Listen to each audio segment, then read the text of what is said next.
if you're used to eating dinner at 5 or 6, that can really throw you off. Please, it will make you have a much better vacation. When you're in a hurry, you make mistakes. Hey travel lovers, I'm Jessica. I'm American and I have lived in Amsterdam in the Netherlands since 2014, and I have traveled all over Europe, from the Arctic Circle down to the Portuguese islands off the coast of Africa. And normally on this channel, I show you these amazing European destinations, but this video is Europe for first timers, or really anybody who is looking for tips when they travel to Europe. So if you want more videos like this, travel tips, travel destinations, packing tips, definitely subscribe and hit the notification bell so you don't miss any of the videos.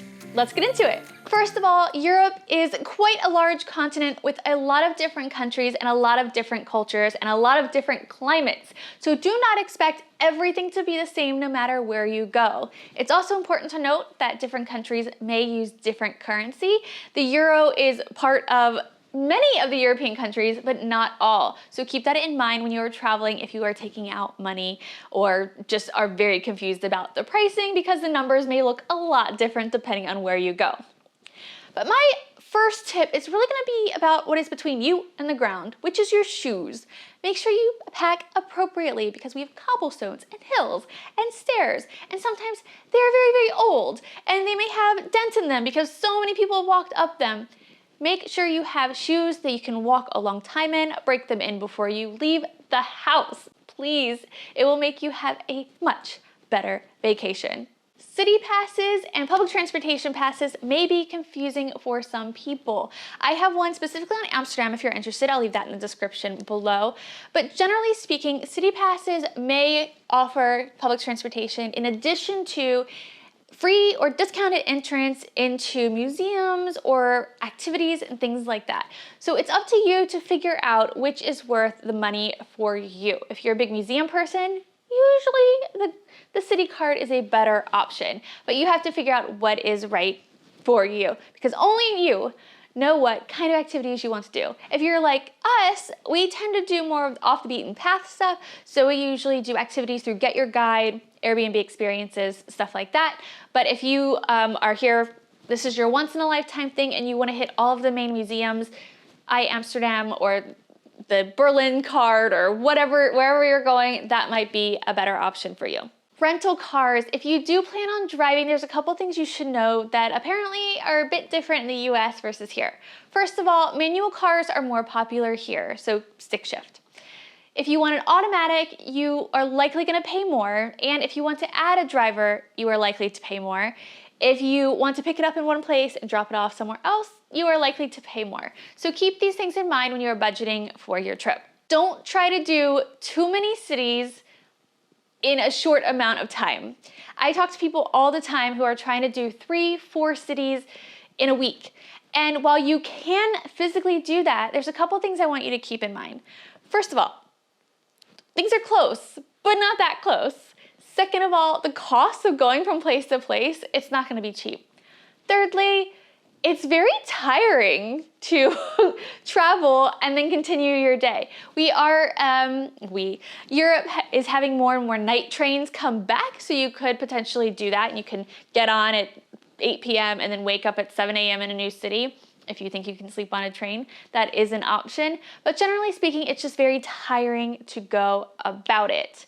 That being said, trying to do too much in one day is a mistake that a lot of people make. So be thoughtful about what you want to do and how much you can realistically get done. Some of these cities are quite large, especially like if you're going to London, oh my gosh, like London, Paris, I think are the two biggest ones for me as far as like, I want to do this, but then the other thing I want to do is on the other side of the city. So keep that in mind. I know you want to make the most of your vacation, but you also want to have a good time. So just take a breath and figure out what you really want to do, and maybe what you can block off time. If you finish this early, you can be spontaneous and do this. So word of advice there. And if you are doing city to city, I know it's so tempting to do the budget airlines, but I wanted to give you a little advice. Well, that's what this whole video is about, right? So budget airlines can be incredibly, incredibly cheap. I know, but Some things to note: the service is not usually very good. You're usually paying, well, you're always paying for food or drink on the plane. You usually pay to pick your seat, to take a carry-on, unless it's a tiny, tiny bag. Yeah, and sometimes they even pick up, drop off, land, take off, land. What are the words that I'm looking for? Outside of the city. So it may not be the main airport, and then you're gonna have to spend a little bit more money to get to where you're going once you get there. So that doesn't include the total cost of things. We tend to fly KLM around Europe. That's just, who we have status with. That's who we always fly with.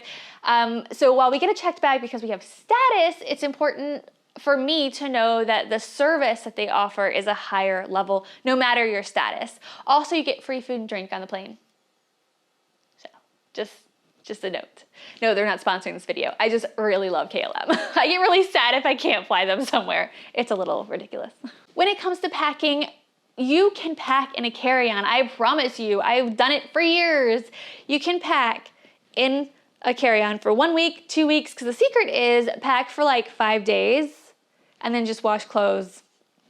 It's as easy as that. So you do have to be able to carry your bag. You need to be able to lift it. You need to be able to carry it upstairs, because a lot of places don't have elevators, especially if you're staying in an old city. So do keep that in mind, because people have a lot of trouble, and even I do. In Paris and London specifically, I get so frustrated because not every station has elevators or even escalators, and I might have my rolly bag and then I have to carry it up and down all the stairs just to get from the airport to my hotel. So it's very important that you can carry it or find a backpack that works for you. When you get to that hotel, it may not have air conditioning. If you are traveling in the summer, which I encourage you not to, if you can help it, shoulder season, April to June, September to November is very, very nice for a lot of Europe, but do your research to see temperature-wise and weather-wise what might work for you. We tend to go south in late September, October if we can help it, and north we might go spend a little bit more time in the summertime, June, July, that kind of a thing. But back to the hotel rooms. They may not have air conditioning, so definitely ask if that's something that you need. Same with the elevator. Rooms also may not be as big as you are used to. It's Europe. These are old cities. These are old places, and a lot of times they're trying to retrofit into a building that's hundreds of years old. So just keep that in mind, be patient, and if you have specific needs, make sure you check with the hotel. And if you do have specific needs, it might be in your best interest to use a major name brand that built their hotel. That way it's a new build and they'll probably have everything that you're looking for anyway. Speaking of hotels, a lot of people want to use Airbnbs. That's great. I think it's a thing that's gotten way out of hand in my opinion.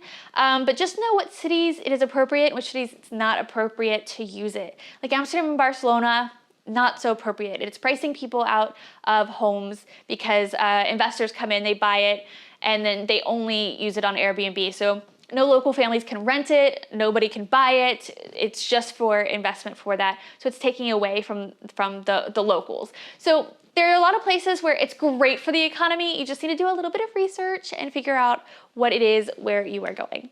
Generally speaking, tap water is absolutely fine to drink. If you are ever curious, just ask your hotel or your host, they will be happy to tell you. But Europe in general, it's fine, and you may or may not be able to get tap water at restaurants, but you can always ask for it. If not, they will sell you a nicely priced, that's sarcasm, bottle of water, and make sure that you say still or no gas or something like that if you don't want water with bubbles in it. Sparkling water, otherwise known as. If you're like me and you like washcloths, to wash your face, bring your own. I always take a washcloth with me. I just have like small little microfiber ones. But whatever you have, pack it because it's unlikely. I think, if I travel in a year as much as I do, it might be like 1 or 2 have washcloths. So it's really not a lot. I mentioned traveling in shoulder season, and one of the reasons isn't just because of the crowd, it's also because it can get really hot. We have had a couple crazy heat waves here, and we're having one right now. It's very hot in my house. And we do not have air conditioning, as many places don't. So I mentioned make sure that your hotel has air conditioning if you're traveling in the summer, but you will not find it in a lot of places. So just keep that in mind, because if you don't like the heat, be prepared. So whether that is having a personal fan, a water bottle to spritz yourself, obviously have water with you at all times. You know, find the ways that you can keep yourself cool. Plan around the highest part of the day. So whether that's doing things in the morning and in the evening and you take a nap in the afternoon in your hotel that's air conditioned, just plan for that, because if not, you may be miserable. It's one of the reasons I don't travel a whole lot during the summer unless it's for work. So that's just my point of view as somebody who has a lot of Northern European blood in her. Now, Sean, who has Southern European blood in him, he loves the heat and the sunshine, so. Outlets and plugs. You may know this already, but we have a different plug in Europe, but we also have a different voltage. So a lot of places will sell you adapters and converters.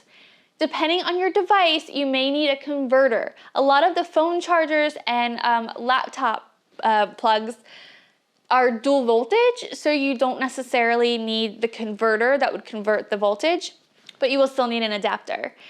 It just depends on the devices that you're gonna have.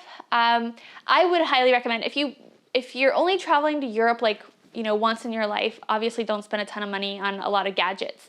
And you can also ask your hotel ahead of time if they have one that you can borrow. But just pick something that has good reviews.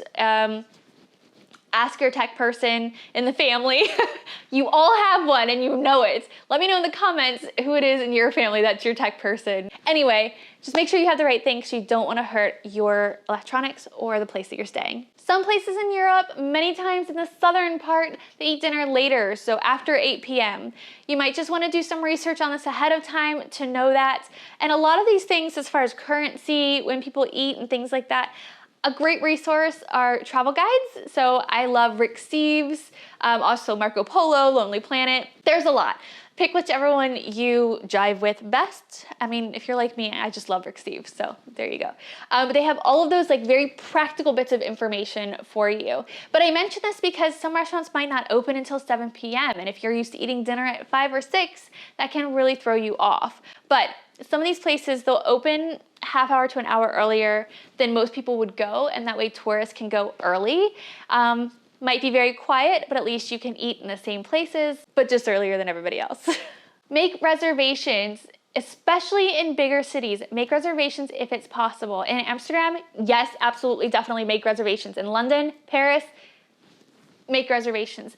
If you're looking for small mom and pop shops, not as much of an issue, but I would highly suggest that if you like fine dining, you make reservations for that. And also try to have at least one fine dining meal on your vacation, because I love mom and pop shops in the small places, but a fine dining meal, it just makes me feel like I'm on vacation, you know?